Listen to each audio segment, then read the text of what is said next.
نظم اتحاد مثقفي روجافاي كردستان قامشلو يوم أمس حفل توقيع قاموس كردي عربي للكاتب والمثقف زارا خلو ابن مدينة عمودة، وذلك في مركز الاتحاد وبحضور العشرات من الكتاب والمثقفين من الاتحادات.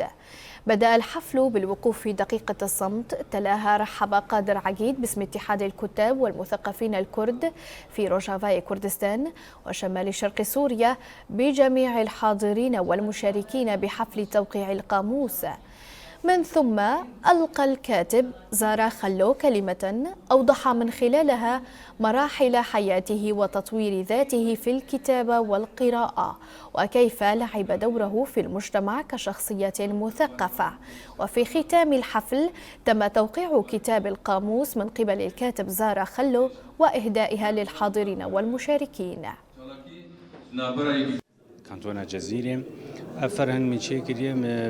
ألفت هذا القاموس منذ 25 عاما. قمت بجمع هذه المعلومات من أجل المحافظة على تاريخنا وثقافتنا الكردية وحمايتها من التلف والضياع. عندما اندلعت ثورة روجافا أعطيت لي الفرصة بجمع المعلومات ومن ثم حولتها لكتاب، وذلك لحفظ تاريخنا وثقافتنا وضمان عدم ضياعه، ولتكون مرجعا للأجيال القادمة وليتعرفوا من خلالها على ثقافة أجدادهم وتاريخهم القديم منذ عام 2018 وحتى الشهر الخامس من عام 2022.